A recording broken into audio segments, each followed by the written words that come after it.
Welcome to the Leadership Labs with DeepRec.ai, a podcast where we delve into the fascinating world of deep tech entrepreneurship, company founders and venture capitalists.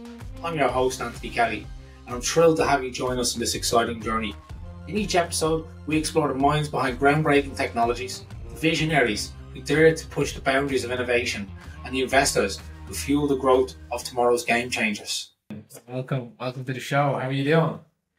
Morning, Anthony. Not too bad now. First cup of tea of the day. What about yourself? Yeah, good. Coffee in front of me. The first Irish guest on the podcast now. So happy to get it going. I guess today is Fionn Delahunty. Fionn is a co-founder at Lua Health. Look, before you tell us a little bit about Lua, Fionn, why don't you start off and give us a little bit of background about you and I guess what took you down the road of becoming a co-founder? Yeah, no, I'd love to. I'm a Galway man myself. Originally have a degree in psychology, which would have stemmed from a deep interest in human behavior generally, like what makes us tick. Why do we do this and why do we do that? Finished up with that degree and became super fascinated then. That was 2016 by this kind of growing field of AI, of modeling behavior, kind of with mathematical representations. Like that was just the first time we were seeing kind of reinforcement learning, which is a big part of ChatGPT, ironically, come out. So that spurred me on to do a 2-year degree over in Sweden in machine learning and in AI. Which was a bit of a challenge to take a postgraduate course in somewhere I had no undergraduate experience, but got through it nonetheless. Then ended up moving to where I am today in Berlin, working for some startups in both in digital health, then some kind of more traditional AI startups, and now for about a bit more than a year and a half, been leading Lua, which is an Irish-based startup. Look, I know Gina quite well. I guess in terms of if we say scale up, high growth, like these guys would definitely hit that. Hitting good series funding time and time again, always increasing growth, opening new offices. Has seen that sort of made you strive to want to be in that position with your own business, or? This is yes and no. So the company I worked at before Gina, a company called Moonpad, and they were the other end of the spectrum. So I joined just as they were being acquired by a company. So that was like late stage. And then I jumped into Gina and I was the second employee on the product side. And as you said, like new employees joining every week, new offices opening, complete, don't want to use the word chaos, but exciting times, like everything changing all the time. So I think when I took then Lua, I was like, there's bits of each of these things I want to take. There was bits of that velocity at Gina that A, probably didn't suit me, and B, I didn't think suited any team, and vice versa. There was bits of that late stage startup, but I was like, if I was doing that all over again, I'd want to get them in early because they were kind of mistakes down the road. So I think it was nice to see two sides of the coin, and use that experience. So then, look, give us a little overview about Lua. Spare no details. Where did it all start? What was the initial idea, right? So you've gone from being in Berlin, tech PM, to co-founder in Galway. Yeah. Lua originally started many years ago when I was just towards the end of my master's. I ended up back in Galway in the National AI Centre, which is called the Insight Centre for Data Science. They're based across the entire island of Ireland. Each university kind of has a cluster of them, but I was based in the Galway one. And while I was there, I was working on some technology that looked at the intersection of psychology and computer science, NLP. So there was some quite old research, like 30 years back in psychology, that said there are these things called linguistic markers. So the way in which we talk convey things about our mental health, our mental state. And that was like super interesting at the time, but had no practical application because no one was going to like read through pages of your writing and like count out certain words and certain phrases and this sort of stuff. Now, obviously, when computers came along, we could do that programmatically. So there was kind of a new birth of life into this field, and I came in just around when that was happening. And the first thing I noticed was this is a load of computer scientists doing very computer sciencey things to a clinical space. So what I mean by that is they were doing things like detecting depression as a binary outcome, and like, excuse my language, but that's kind of BS. Like, no clinician would ever use depression on a binary outcome. We have like standardized clinical scales for that sort of stuff. So like, why not use them? So myself and what who's now my co-founder, Dr. Arkan, we spent a lot of time and we published a couple of papers building algorithms in this field that were very clinically informed and very clinically appropriate. Then I went back into industry for a couple of years, and during that time, we got support from Enterprise Ireland, which is the national. God, I don't even know what they're called, despite having talked to them about once a week for the last 3 years. National kind of semi-state government body for startups and scale-ups in Ireland. So they gave us quite a significant amount of funding, a little bit more than 500,000, to take this tech and to kind of quote unquote spin it out of the university. So that's the process of seeing is it commercially feasible, and if so, to build a team around it and to bring it out into a startup. And that formally kicked off then September last year, and that is what is now Lua. And I suppose the current iteration of Lua now, because there's been some kind of minor pivots and spins on it. We primarily work in the corporate well-being space, but we also do some in the medical space, and our whole focus is on early detection and identification of poor mental well-being or mental disorders. So, like, some of your listeners might be familiar with things like Headspace, Calm, mindfulness apps, all this sort of stuff. That's not our ballpark. That's treatment. Our ballpark is like one stage earlier, saying, you, Anthony, you need something now. And when it comes to like mental health broadly, I always use the analogy of a broken leg. Like, if you break your leg, you're straight into A&E. And there's no debate about that. You can see your leg is like snapped in pain. When it comes to mental health, it festers for a long time. Like, typically the research says someone who's depressed, it's at 8 years till they get treated. Like, that's 8 years of suffering where they're, and I've been in that state myself. Like, and it sounds stupid as a psychologist, but you're kind of like, it's not that bad. It'll be better tomorrow. Like, it's just kind of a couple of days are down. And it's not until like someone, my girlfriend or someone turns around and goes, no, it's been like that for a month now. I'm like, has it? Like, has it really been like that?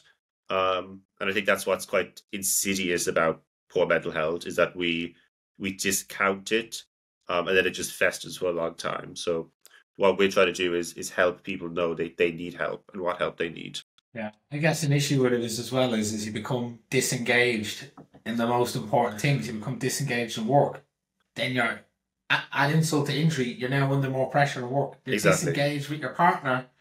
Yeah. And unfortunately, if you're rowing, then again, it compounds really quickly. Exactly, yeah. No, that's a really good point. It's really insidious in that way as well, that it's like the one thing that makes you not want to leave the house and go get help or not want to talk about it. It's really insidious like that. So if we talk about it in terms of, let's say, having the capabilities or the, not necessarily even capabilities, but if you think about it, the understanding of delivering. So as you mentioned as well, very much research heavy background, 2 industry roles. Do you feel those 2 industry roles helped you define a bit more of what Lua has to deliver to actually be a product? Or do you feel that if you had have done it, or you would have been able to take it to market anyway, having stayed in research? What's your thoughts on No way. your experience? They were absolutely vital. taking research out into the commercial into the commercial world is tough, um, and I think a lot of technology fails at that point because researchers and speaking as a researcher originally, you're trained to research, you're not trained to commercialize. Those are two very different skills, and it was the fact that I did work in industry and I saw what a product in industry looks like. Like, I suppose typically speaking, researchers strive for excellence. Like, you'll always tell yourself, it's not good enough. It's not good enough to put out. We have to, get 2% more accuracy, or we have to solve this bug. If we could Um, get more data. yeah, if I could get more data, like, it's just not good enough, not good enough. But then when you're working in industry, you're seeing, well, it probably is. Like, for what we're doing, it probably is good enough, or at least you have to start somewhere. Yeah. So learning that meant, yeah, I'd say it was absolutely vital. Should have a bit of experience in the real world. Good. So yeah, let's talk about that then. So spinning out of university, again, something that is very common, and I would say unfortunately lesser common in Ireland. I know. Look, you've got the ADAP program Yeah, in Trinity, which is obviously quite popular, and the DCU Innovation Campus. But even in terms of reality and scale, and I wasn't even sure of the spin out program in Galway. That's how much I don't know about them. But if you probably look at TUM would have more university spin outs than the whole of Ireland year on year, I hmm would say.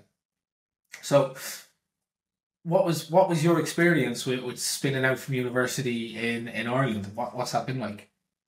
well, as with everything, I suppose there's good points and bad points.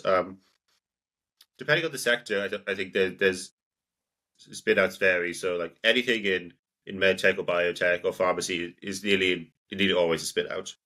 I don't have the statistics, but I'd say like upwards of 50% of all medtech companies have come from a university because they kind of have to. Like, where else are they going to build up that research base?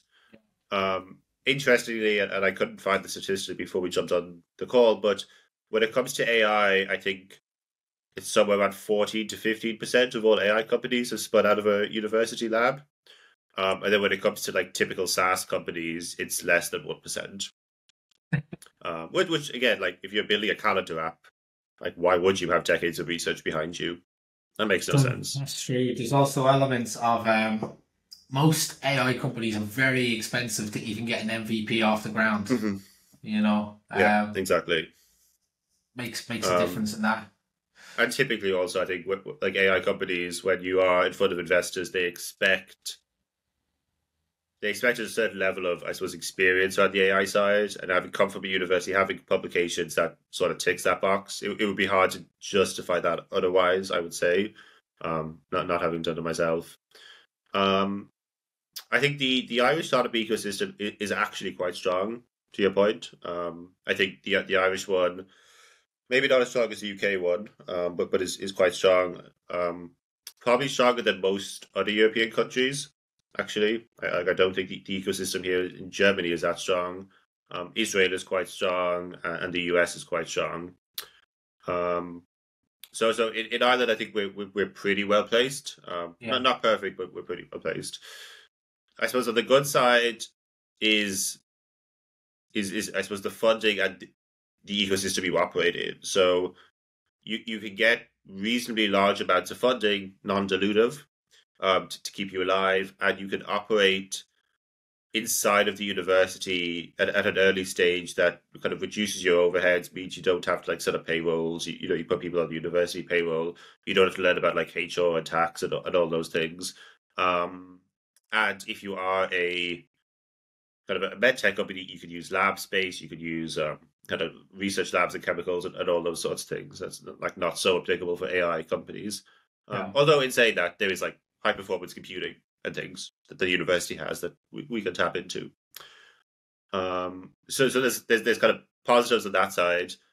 Vice versa, those can become negatives quite quickly. So like, you're working within the university bureaucracy, so things don't always move fast, and the university is designed to to run as a university, not as a startup. So like I suppose to give one example, it took us we wanted to hire a software engineer, and from the moment we were like, okay, we want to work with you, the university's HR team took like 4 months to generate those contracts, which for like having worked in the industry, that should be like a 2 week process. So It should be a 2 day process with all the technology we've available.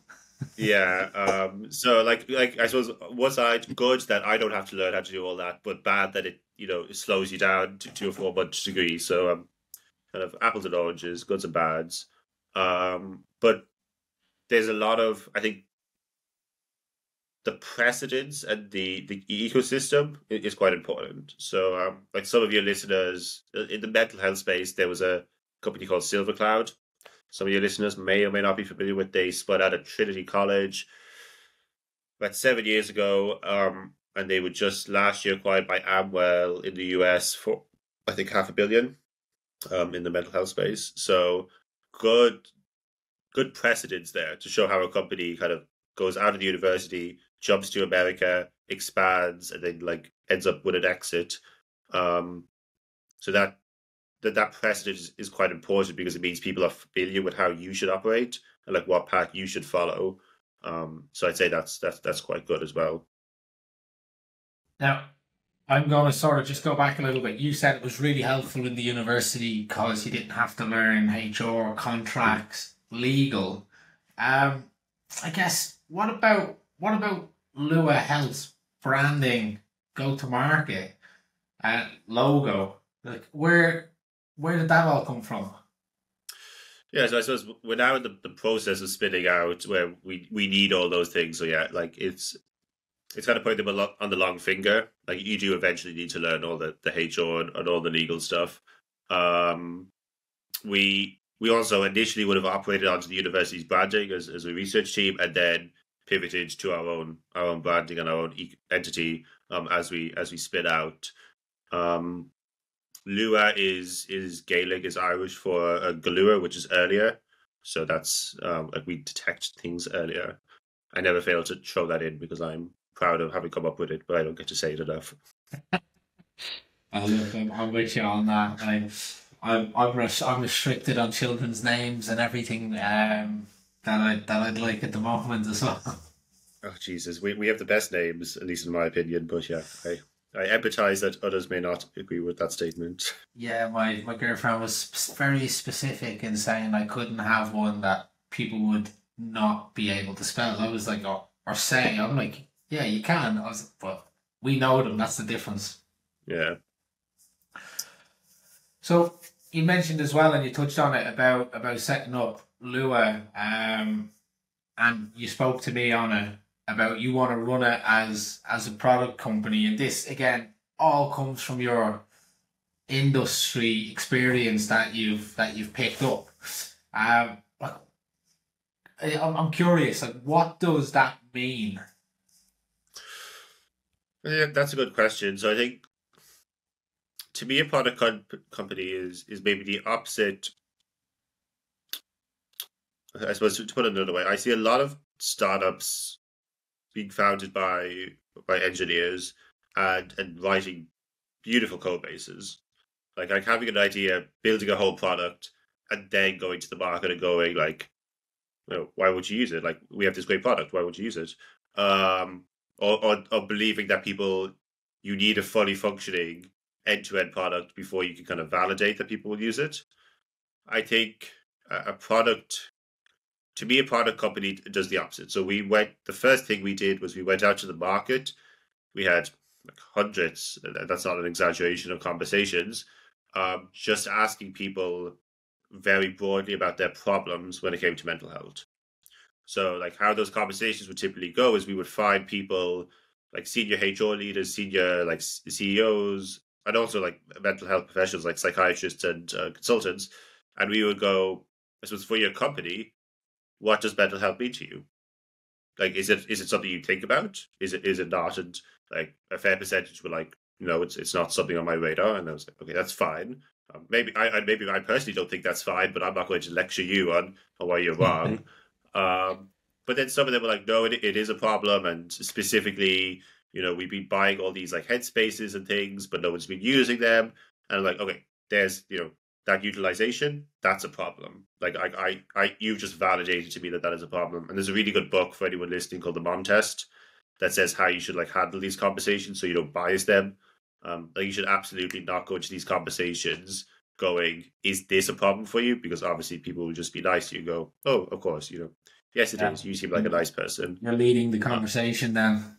Exactly. So we got to flipping it around and having them get there on their own is a real validation. So we had these conversations, and then a certain number of them converted into like interesting offers. At the end of the conversation, they go like, "Oh, can you solve this for me? Like, let's set up a call. I want you to solve this for me."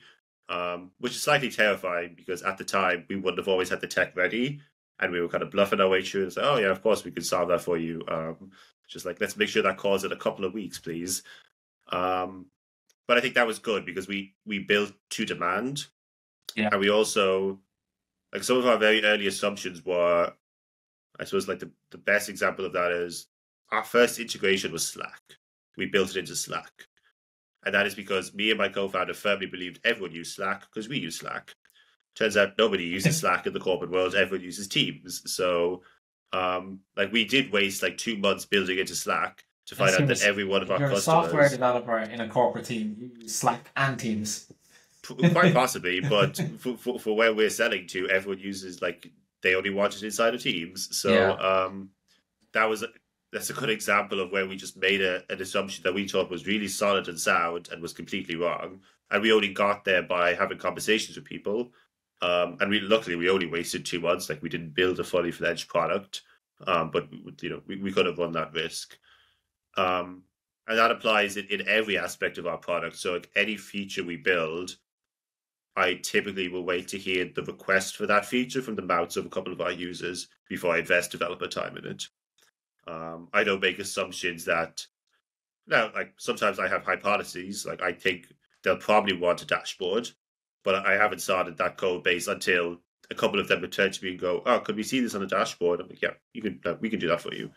So I think that's also saved us probably a lot of time and probably stopped us wasting a lot of resources in that we're building everything to demand.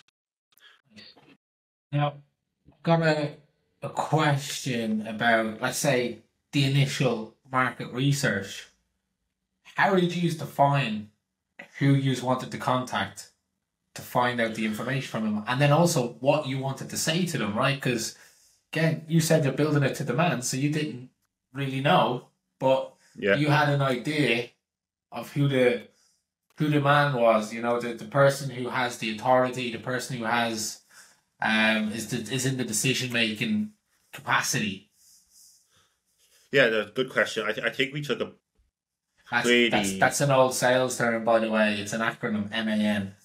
I suppose, like, getting into this, I had no sales experience, and at the end of the day, a lot of this is sales, and that's something I have learned. As researchers, we probably took a pretty systematic approach to this. Like, we sat down. Actually, before we did that, we went out, and it was quite valuable. We talked to about 30 or so what I call KOIs, so just like people, kind of experts in the field of mental health, and we just like literally had chit chats with them. We were like, "Where do you see the market going?" And a couple of them were like, "Here, here, and here." And they basically gave us 4 problems or 4 verticals that they were like, "This is where I put my money." So then we went out and tested each of those. So we sat down and we came up with like more concrete hypotheses of each of those 4 verticals. We used the lean business canvas is quite good for that, just like mapping it out. And then we're like, okay, who do we need to speak to in each of these verticals? And then who, like, again, to your point, who's the decision maker in each of these verticals? Because this is, again, something we've learned that, your problem could be a burning problem for someone like mid-level at a company. Doesn't mean they're going to buy it. So like, you have to hit typically that C-suite when it comes to large multinationals or someone very close to it. So we did it all quite systematically. We put it, like, it ended up in Excel sheets. It was all like tallied up. But at the end of the day, the most important piece of metric was what they turning around to us at the end of the call and going, "Can you do this for me?" that's like what really drove the conversations. Um, and there is like frameworks and resources out there to help you through all of this. The mom test, certainly, lean business canvas, but really sitting down, like mapping out those verticals, diving into them, and like going out kind of outwards was good. It kept its structure on what we were doing, and we did end up in one of those verticals, which we are now. Like it did work. So you also mentioned you're sort of building it on demand, which suits you right now. What about when you look into the future? You want to look to scale this out? I mean, look, naturally, we want every business to have mental health support, but you cannot do that on a one-to-one basis for everyone. Are you looking at something that could be an out-of-the-box solution? Maybe you can tailor, add on some features, packages to suit certain businesses, but then it would also allow you to scale as a business, and then it would also allow businesses to scale your product within them. Yeah, I definitely. There's a couple of things on that. I think so. Technically speaking, we over the next like year or two, or year probably, we will have to convert our code base from being very customer customer centric, like we built it quite specific to a number of customers, to a general out of the box solution. That's quite an interesting technical problem. Yeah. And I definitely wouldn't recommend, again, like to your point about product companies, I think early engineers would probably have tried to build it out of the box from the first line of code. And maybe that's good, but maybe they also would have wasted a lot of time. Where by building it customizable, we got to test a lot of things quite quickly. And yes, it's probably going to be a bit of a pain now to box that up, but I would rather do that than vice versa. As you in a kind of like golden opportunity here, though, you've got a couple of customers, you can get a lot of real feedback. Which, if you go straight out of the box, I guess it's kind of like you can't put the genie back in the bottle. They don't know what they didn't have. Yeah, no, exactly. And it really means that we haven't one feature out there that's not being used. We don't like one line of code that's not being used. So that's very lean, very, very accurate. And again, like as always, you don't know what you don't know. We learned a load of stuff. Like we did not think that these would be problems for us, and they turned out to be. So that now we know to solve them going forward. So yeah, you don't know what you don't know, I think is really important. Nice, nice. So you also mentioned and touched on it a little bit about sales, and again, it's an area that I'm always fascinated with, particularly with businesses your size, right? There's you, co-founder, an engineer, and a couple of other people in the business, but you don't have a dedicated sales rep right now, am I right? Uh, Not a sales rep, but we do have a third co-founder whose background will be sales. And this is something I found fascinating, that when him and myself on a call, there was just some way he could talk to them that I couldn't, that converted them. And I listened, I wrote it down. I was like, I do not know what you are doing that I am not doing, but you are doing it so much better. And I still, to this day, do not know what he is doing. Um, but it showed me that sales is a real skill. It's something I'm getting better at, but it is a really skillful skill, and it is absolutely important. It is as important as the quality of your code base, because yeah, like you can have a beautiful code base but no sales, you're not going anywhere, and well, vice versa. If you have great sales but no tech, you're not going anywhere either. Well, funny that how many companies go on like a massive uplift of a takeoff for having fantastic sales teams, but the product they're selling is absolutely dreadful. Yeah, They'll die long term, but I mean their initial success will look great. no, no, I'm quite aware of that balance, I suppose, and like sometimes the demand is, oh, can we jump to this company now? And you kind of have to push back and go, no, we don't have the tech resources to deploy with them as well. Like push that off for another month or two, because I do think like it's not, there is reputation damage to scaling the tech too fast, and to like having downtime and all these things. And touch wood, we've had really good success in that. We haven't had downtime. product hasn't broken for any of our customers yet. As I say this, it's probably crashing and burning. But I think we've balanced things quite well. We've balanced demand versus supply thus far quite well. Nice, nice. Now I want to sort of take you back here a bit to, let's say, maybe your time when you were doing your initial research at Inside, working at MindDoc or at Gina. If you were to meet yourself now, like, how would you say your brain thinks differently as a co-founder? I mean, number one, you've already mentioned there's a product difference, but like, is there any sort of fundamental shifts in your mindset, in your thought process that jump out to you? Um, there's probably loads. I think one big shift was around what I would call unit economics. How much does it cost you to build one unit of your product versus how much does it cost you to sell that, and how much are you making? Like, are you fundamentally making a profit? And that's something hanging around these SaaS companies nobody was ever talking about, but is actually the lifeblood of your company.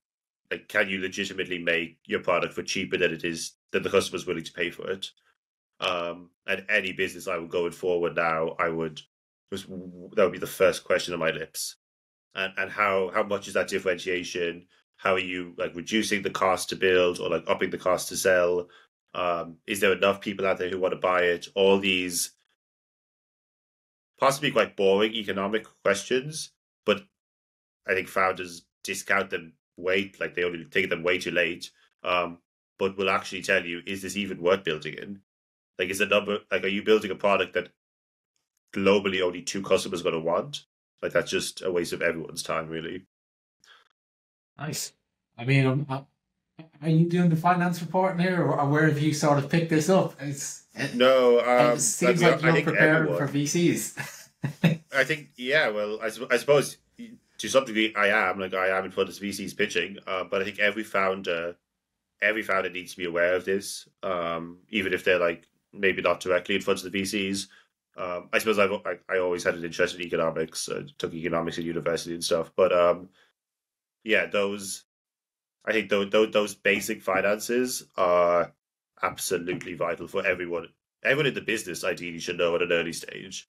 Like, is this going to work? Because it affects everything. Yeah. No, look, that's done right. That's really accurate. That's really powerful.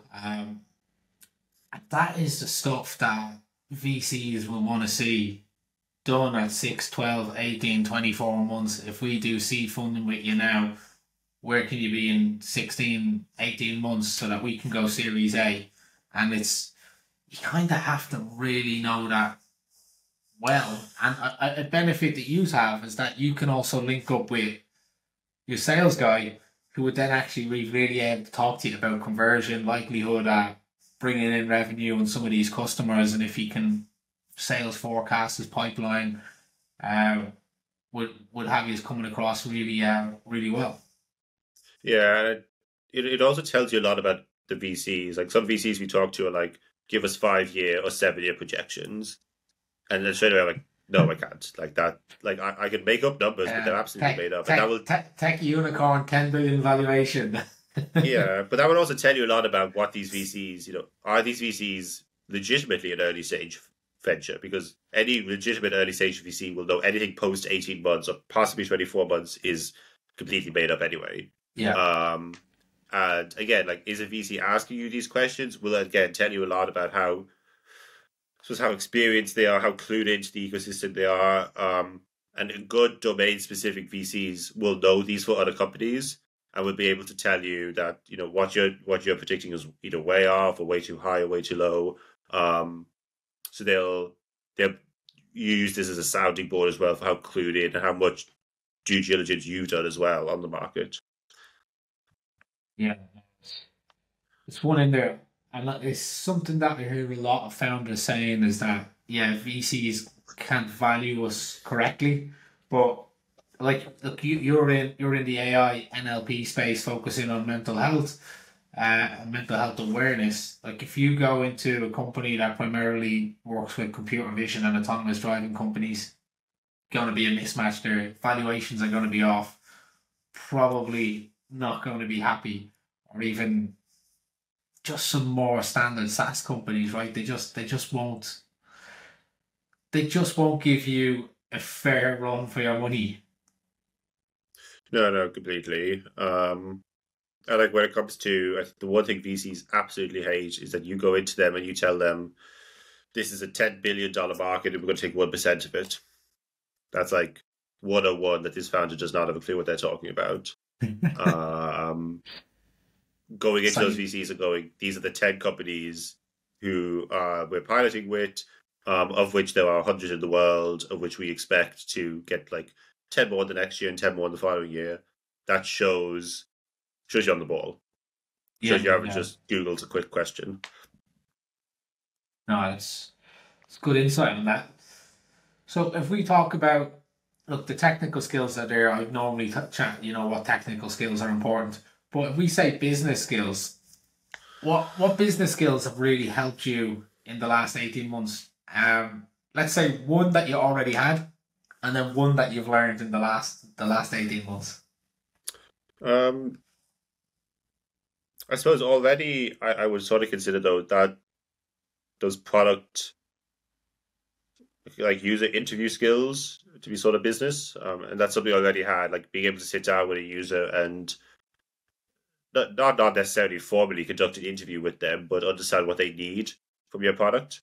Um, I think that's really valuable. So I think I already had that and it's improved, but that's been really good. I suppose something I've learned um, definitely would be the sales. The sales is really quite important. Also, like financial bookkeeping and like financial forecasting. Super boring. Know way more about like tax law and like POSI and like pay scales than I ever wanted to know or ever needed to know. And I really hate knowing about it. But yeah, like how much is your employee going to cost you over the next 3 years with like tax and pensions and like pay rises and all this kind of absolute BS. But important to They know. fancy studying that instead of data science. Yeah, no, interesting to some people, not to me, but something that I again now know more about than I expected to or particularly want to. Good, good. Um, what what are your three non-negotiables when it comes to leadership or being a co-founder? Um, Professionalism will be one. As a co-founder, like, as an employee, I think you tend to kind of like gossip and chit chat and kind of with your colleagues. I think as a founder, you need to be as any leader, you need to be kind of one step removed. You need to show a certain level of professionalism and decorum, and even in an early stage startup, I think you need to show that. Trust is absolutely paramount bidirectionally. That I trust you and you trust me, and always starting with kind of a full battery of trust, and then like if things go wrong, that reduces, but not starting the other way around. Um, and sort of a new term that's kind of come on the market recently is called psychological safety. So that's giving your colleagues an environment where they feel safe to, I suppose, to criticize, to be conflicting, to open up about things.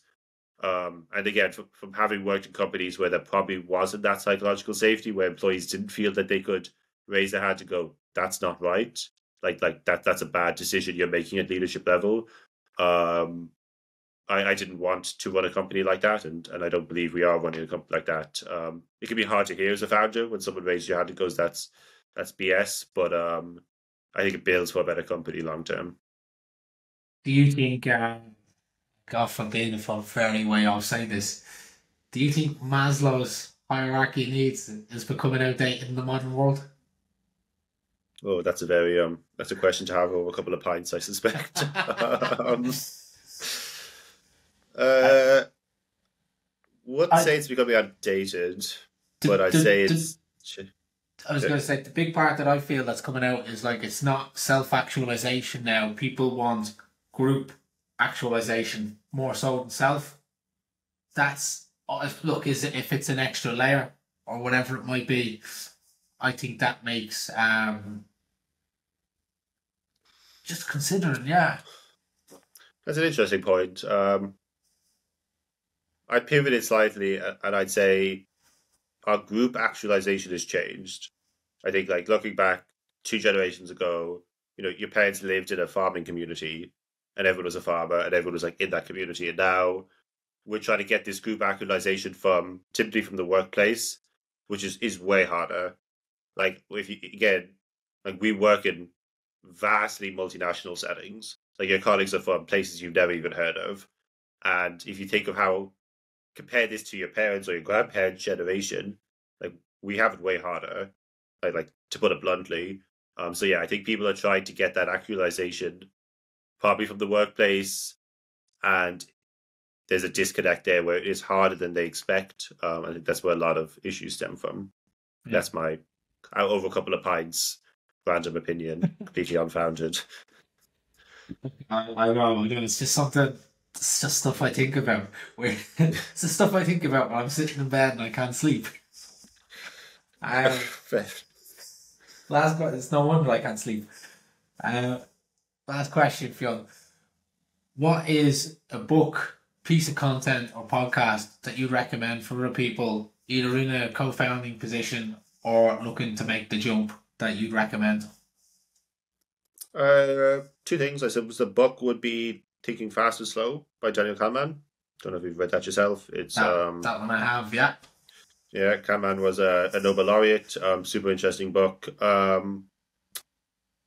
Podcast and blog post. There's God, I can send it to you. There's a really random, really long blog post about an engineering manager at Google at the time who probably relatively unethically experimented on his team in terms of productivity.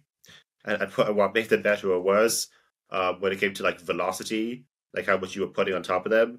But like quite interestingly shows that how not measuring like how many lines of code people write really does not work. And I think as a founder, you're very tempted to do that. You're very tempted to go, oh, we need to work faster. We need to work faster. We need to work faster. And yeah, this blog post is a long read. It's a good, it's actually a 40-minute podcast, I think, as well. But definitely changed my thinking about how you measure efficiency and velocity on technical teams.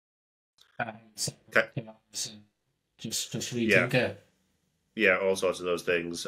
Cannot for the life of me remember it, what it was called. But if you Google, engineering manager velocity, Google, you'd probably find it. Well, if you remember it as well, what we'll do is we'll link Thinking Fast and Slow, and we'll link the blog into the post-it notes. Yeah, super. But Fionn, that takes us up for time. Look, it was great having you. Really enjoyed having you on the show, and thank you for your time. It's been a pleasure. Yeah, no, delighted to be here. Shocked that I'm your first Irish guest. I don't know, is that honoured or unfortunate, but I'm glad to be here.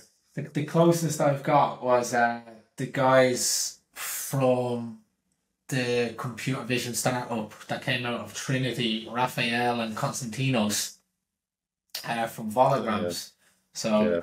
But no Irish guests, unfortunately, until now. I hope that only improves going forward. Hopefully.